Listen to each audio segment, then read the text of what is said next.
Pemirsa, Presiden Prabowo Subianto sudah menunjuk nama Silmi Karim sebagai Wakil Menteri Imigrasi dan Pemasyarakatan di Kabinet Merah Putih. Ya, sosok Silmi ini memiliki segudang pengalaman dan juga karir yang mentereng mulai dari bidang ekonomi hingga juga pertahanan. Kita akan lihat langsung perbincangannya.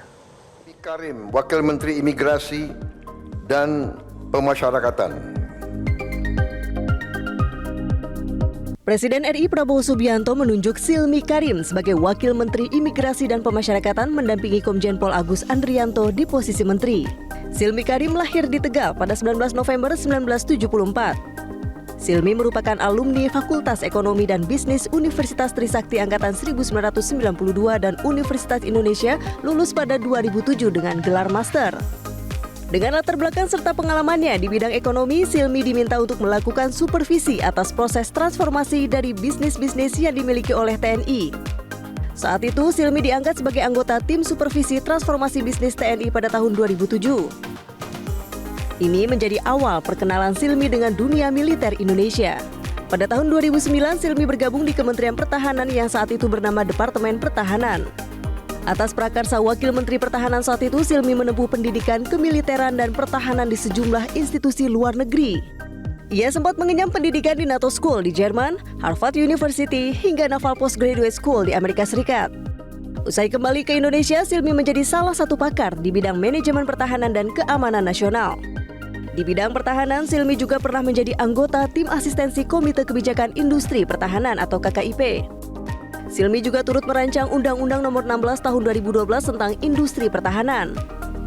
Atas jasanya di Kementerian Pertahanan RI, Silmi dianugerahi Bintang Jasa Dharma Pertahanan Republik Indonesia pada tahun 2014. Selain di bidang pertahanan dan intelijen, Silmi juga punya karir yang cukup panjang dan mentereng di sejumlah BUMN. Berkat tangan dinginnya dalam mengelola perusahaan yang tengah bermasalah, Silmi dijuluki sebagai Dirut Spesialis BUMN Sakit.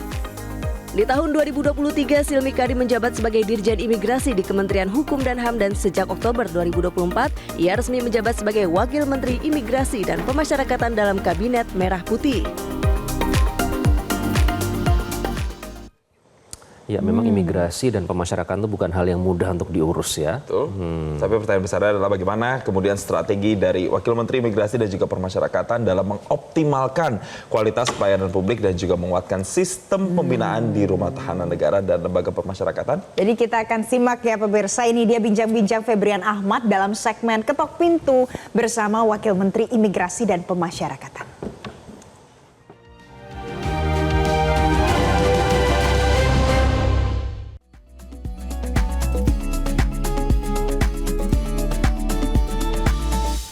Selamat pagi pemirsa, selamat pagi Indonesia. Anda ada di segmen Ketok Pintu. Nah, di hari yang cerah seperti ini, saya mau mengajak Anda untuk bertemu dengan sosok yang sangat inspiratif, yang juga tetap menjaga kebugarannya. Sosoknya merupakan sosok yang tidak asing bagi kita, karena sebelumnya juga merupakan Dirjen Imigrasi. Ayo kita langsung ketemuin, karena saya sudah janjian. Ini dia pemirsa, saya sudah ketemu langsung dengan Bapak Silmi Karim yang merupakan Wakil Menteri Imigrasi dan juga Pemasyarakatan.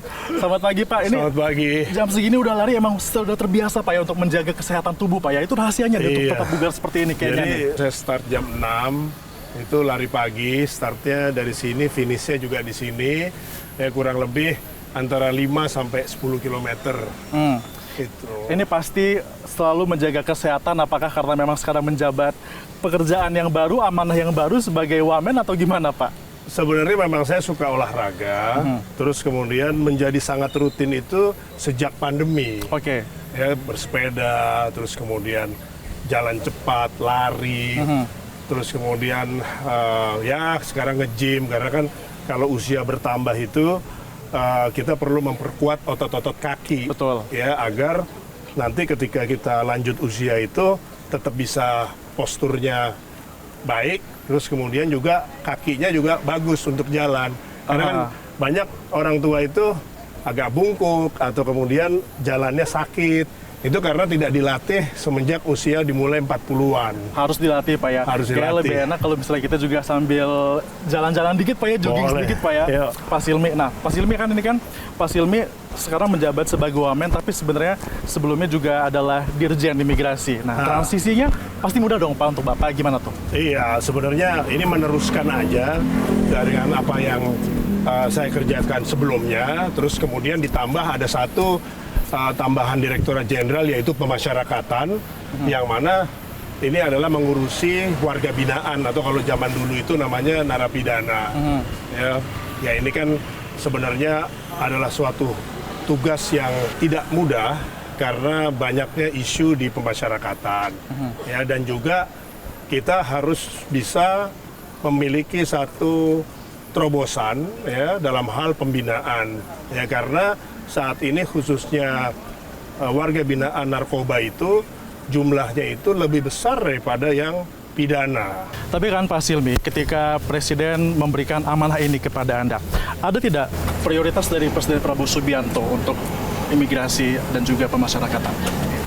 Yang utama lebih ke pemasyarakatan, ya kayak misalnya over capacity, ya terus kemudian juga pembinaan bagaimana di luar lembaga pemasyarakatan. Ya tadi misalnya yang saya bilang kaitan dengan pemakai narkoba, ya mestinya itu di rehabilitasi, ya bukan dimasukkan ke lembaga pemasyarakatan. Ini sambil menunggu KUHP baru berlaku. Terus kemudian juga ya persiapan daripada pusat rehabilitasi narkobanya, karena ini kan menyangkut beberapa kementerian seperti Kementerian Sosial maupun Kementerian Kesehatan. Ya, jadi itu ya terus kemudian juga kaitan dengan keinginan Bapak Presiden membuka lapas baru mega, lembaga pemasyarakatan atau istilah beliau tuh mega itu kan besar ya. Nah, ini yang tentunya kita juga mesti pikirkan dan realisasikan untuk juga menampung tahanan ataupun juga warga binaan agar bisa dibina dengan baik, ya dengan maksimum security, ya atau extra maksimum security, ya sehingga lebih efektif dalam membina warga binaan. Nah, itu ada target tidak kapan bisa terrealisasi terkait dengan yang tadi sudah disampaikan itu?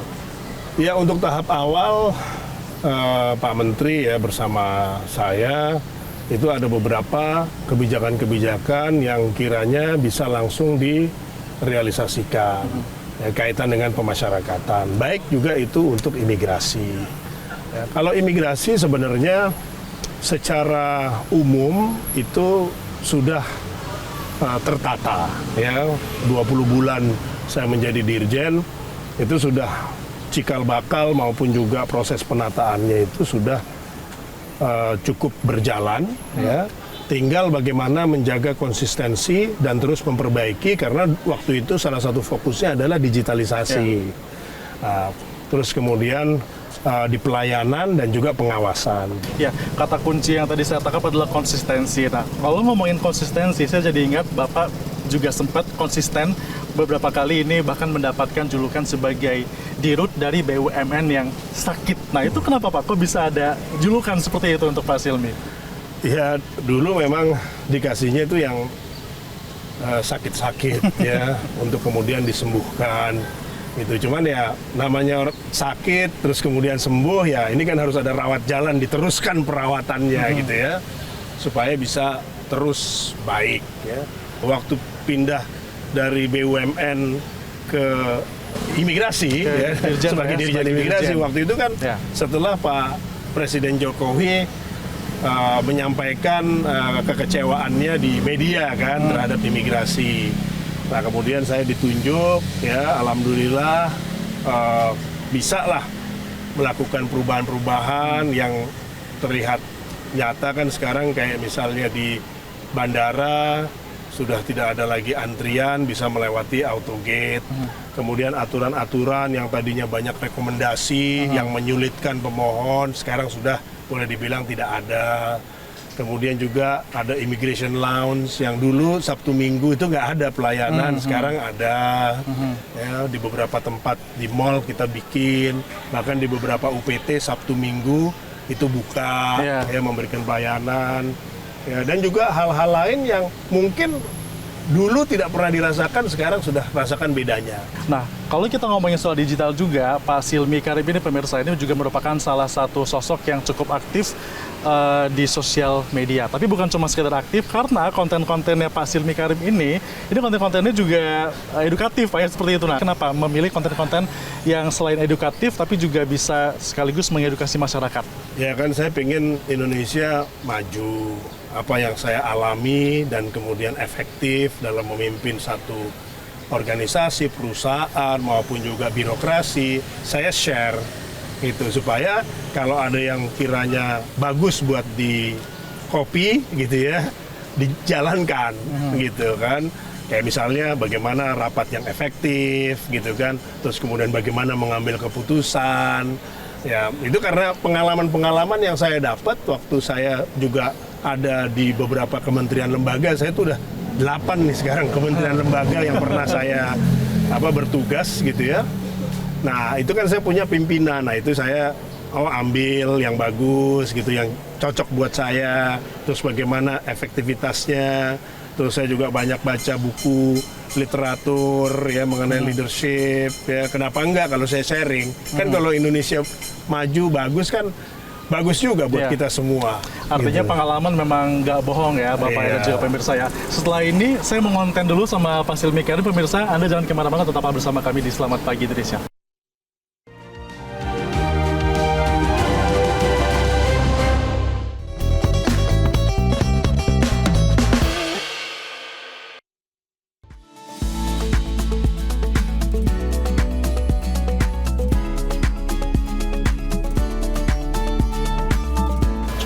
Pemirsa, setelah tadi kita lari pagi, sekarang kita berkesempatan untuk ikut langsung kegiatan Pak Silmi Karim, yakni adalah ke Lapas Cipinang. Tuh, Pak Silmi Karim selain tadi sudah memberikan pidato motivasi, dia juga langsung bermain futsal nih sama warga binaan di Lapas Cipinang. Tapi sebenarnya bukan cuma berolahraga bersama aja nih kegiatannya, ada kegiatan-kegiatan lainnya juga di sini. Kira-kira apa aja? Ikutin terus kita.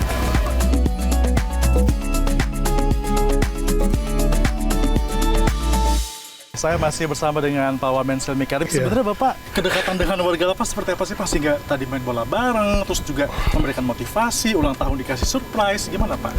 Ya, saya memang membangun komunikasi itu di setiap penugasan itu tidak harus formal terus. Jadi supaya terbangun satu komunikasi, jadi saya bisa mendapatkan informasi ya apa-apa yang harus nantinya kita lakukan pembenahan, perbaikan dari sisi kebijakan maupun juga aturan main. Kalau kita hanya mendengarkan laporan saja, tidak melihat langsung, tidak mendengar langsung, tidak komunikasi langsung, dari mana kita bisa tahu? Ya, itu dari sebelumnya di BUMN maupun juga ketika menjadi Dirjen Imigrasi dan sekarang Wamen, ya, Imigrasi dan Pemasyarakatan. Pola itu saya terus bangun, ya, baik itu komunikasi ke jajaran di Direktorat Jenderal, masing-masing Dirjen, Sekjen, Irjen, maupun juga di jajaran Direktur ya, Eselon 2, maupun juga Kepala Unit Pelaksana Teknis atau KUPT, atau kalau di sini namanya Kalapas. Nah, dengan dialog-dialog informal itu, kita dapatkan sesuatu insight. Nah, insight itu yang akan menjadi bahan untuk kami lakukan perbaikan dari sisi kebijakan.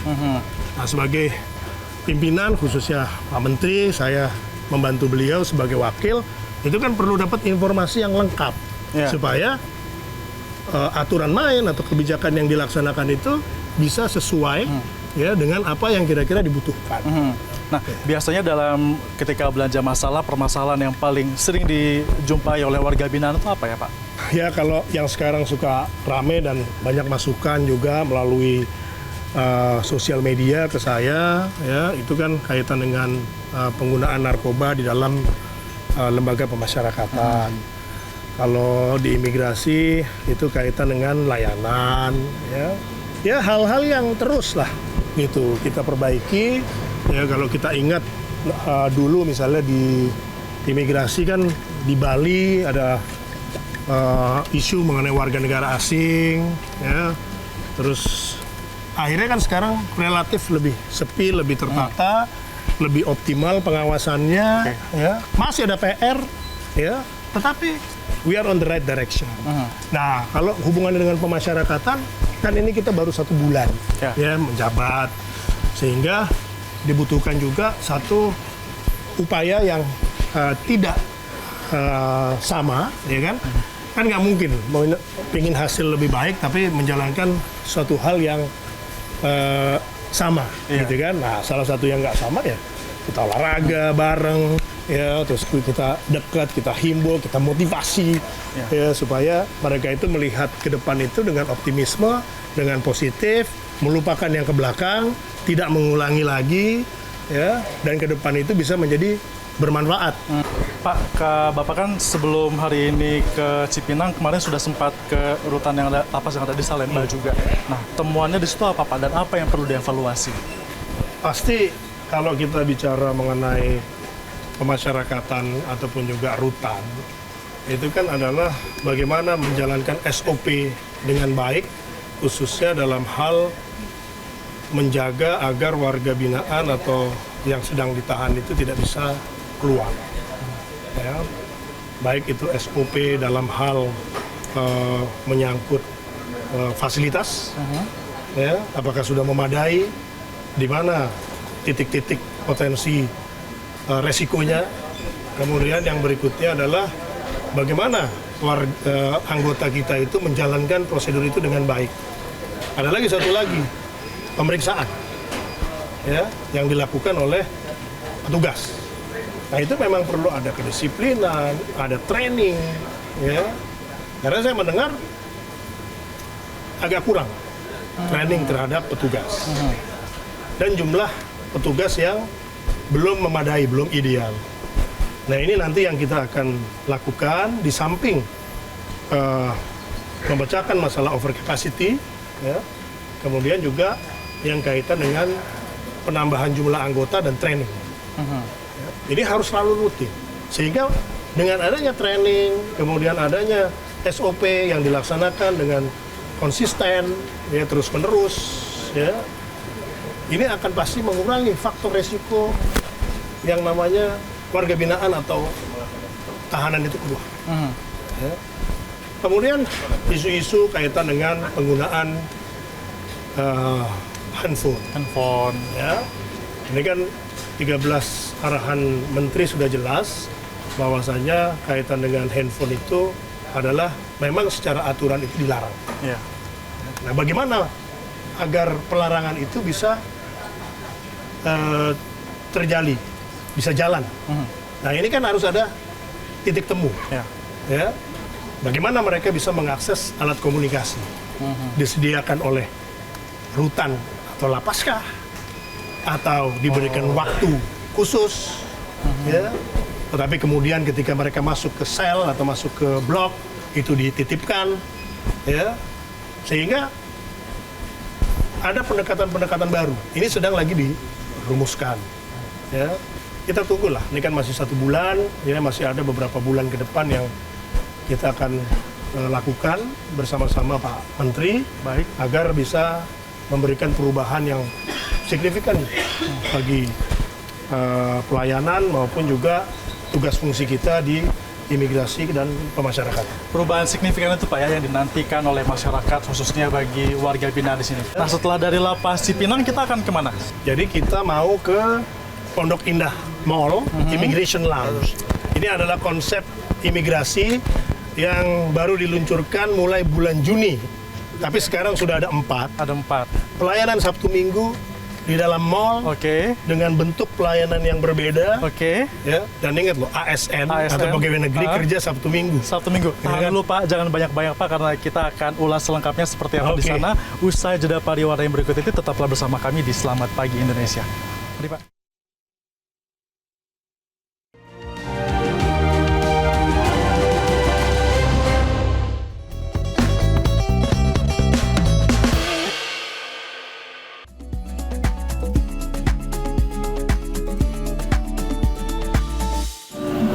Nah, sekarang kita udah ada di Immigration Lounge di salah satu mall di Jakarta Selatan. Iya, jadi konsep Immigration Lounge itu diluncurkan pertama memang di Jakarta di bulan Juni 2024.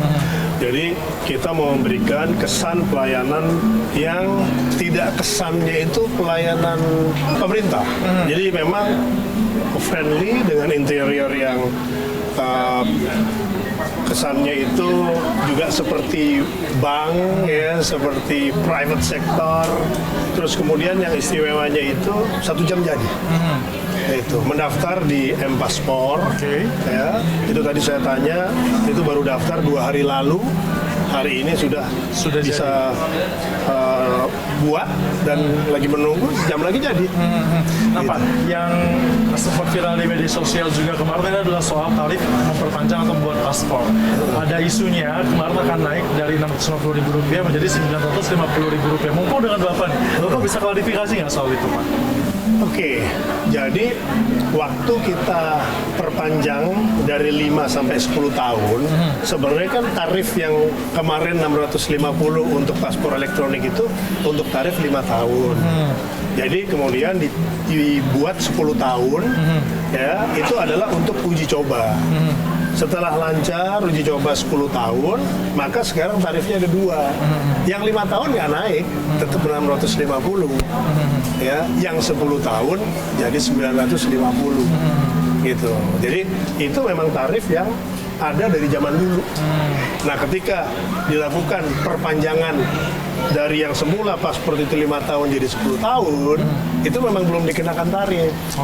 Jadi kayak sosialisasi lah. Ya, 2 tahun tuh. Baik. Lumayan. Ya. Lumayan ya, jadi sebenarnya sudah disosialisasikan sehingga nanti penerapannya baru akan nanti di bulan Desember. Ya. Ya. Nah, Pak, kalau kita secara luas garis besar soal keimigrasian di Indonesia, masalah yang cukup pelik yang sampai sekarang mungkin masih belum ketemu jalan keluar yang terbaiknya itu apa sih, Pak? Yang masih dicari formulanya seperti itu. Ekspektasi masyarakat tentang pelayanan itu kan dengan adanya banyak aplikasi digital, ya seperti untuk memesan kendaraan roda 2, roda 4, makanan, itu kan swasta sudah sangat maju. Ya. Nah, kemudian dari sisi layanan pemerintah itu yang paling pertama bisa melakukan pembayaran pakai kartu kredit, pakai debit, itu imigrasi. Nah, memang di sini ada gap supaya bisa kecepatannya itu tinggi, terus kemudian kegagalannya itu sangat rendah. Ya, ini masih berproses. Ya, tidak susah, tetapi tentu ada learning curve. Perlu proses yang lebih baik agar tingkat kegagalannya rendah. Nah, kalau di imigrasi, menurut saya tidak terlalu banyak lagi PR yang sifatnya fundamental, karena sudah diinisiasi semua, tinggal penyempurnaan aja. Autogate di bandara ya sudah banyak dan cepat. Kemudian juga dari sisi pengawasan kita sudah tingkatkan prosesnya, bahkan nanti ada aplikasi khusus pengawasan, ya. Jadi secara fundamental itu sudah ada, tinggal konsistensi kita dalam terus melakukan perbaikan-perbaikan berdasarkan masukan dari masyarakat, ya. Bagaimana kita meresponnya. Dari sisi visa kita udah oke. Dan kalau misalnya kita bandingkan biaya ya, biaya paspor di Indonesia walaupun ada penyesuaian ataupun harga baru untuk yang 10 tahun, itu masih relatif lebih murah jauh dibandingkan Malaysia, Singapura, Eropa yang rata-rata itu di atas $100 atau €100. Tadi kita sudah bahas banyak hal, mulai dari ketika di lapas, di imigrasi. Nah, dalam waktu dekat mungkin Bapak menjabat, ini apa nih rencana Bapak untuk dapat semakin meningkatkan kualitas pelayanan publik di imigrasi dan juga pemasyarakatan apa, Pak?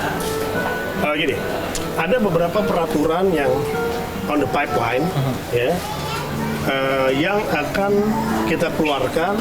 Satu, menyederhanakan proses, melakukan penyempurnaan aturan main agar lebih up to date dan dengan referensi negara-negara maju, ya. Terus kemudian juga ada yang namanya Overseas Citizen of Indonesia, ya, ini untuk solusi dual kewarganegaraan, ya, tetapi kita tidak bisa berikan DUI kewarganegaraan tetapi kita memberikan satu solusi agar diaspora Indonesia juga hampir merasakan apa yang dirasakan oleh warga negara Indonesia, dengan catatan tidak bisa ikut berpartisipasi dalam politik, baik memilih maupun dipilih. Terus kemudian nanti yang kita sedang uji adalah kepemilikan tanah atau rumah, properti. Gitu. Karena untuk dalam aturan Golden Visa, kita memberikan izin tinggal Golden Visa kepada warga negara asing hanya untuk yang memiliki apartemen dengan harga minimum $1 juta. Karena kita tidak mau mengganggu pasar dalam negeri atau kepemilikan rumah oleh warga negara Indonesia. Berarti itu sudah punya rencana ke depan agar bisa membuat pelayanan lebih baik lagi. Terakhir nih Pak, pesannya kepada masyarakat secara luas seperti apa dari Pak Silmi Karim sebagai seorang wakil menteri yang sudah diberi amanah oleh Presiden Prabowo Subianto? Silakan Pak. Ya, kalau dari sisi kami, kita akan melakukan upaya perbaikan-perbaikan dari sisi pelayanan, ya, kemudian dari sisi pengawasan, ya. Kalau pelayanan ini ada di imigrasi dan juga ada di pemasyarakatan. Dari sisi pengawasan juga ada di kedua-duanya, di imigrasi dan pemasyarakatan, ya. Kemudian juga dalam konteks digitalisasi, kita ingin yang terdepan, ya, unggul, dan kemudian layanannya cepat, mudah, user friendly, ya, bisa diandalkan, reliable. Jadi semua adalah kita ingin malah menjadi contoh buat kementerian lain. Kementerian gitu. lain ya? Ya, gimana caranya bisa mengolah layanan secara digital dan dilaksanakan setiap hari, setiap detik. Layanan imigrasi di airport kan setiap hari, setiap detik, pagi 24 jam ada. Ya, jadi kalau misalnya ada apa-apa, juga kita security-nya juga harus bagus. Ya, belajar pengalaman dulu waktu kita taruh di PDN bermasalah, ya, tapi kita bisa recovery secara cepat. Kita udah punya pengalaman itu. Nah, kita sekarang lebih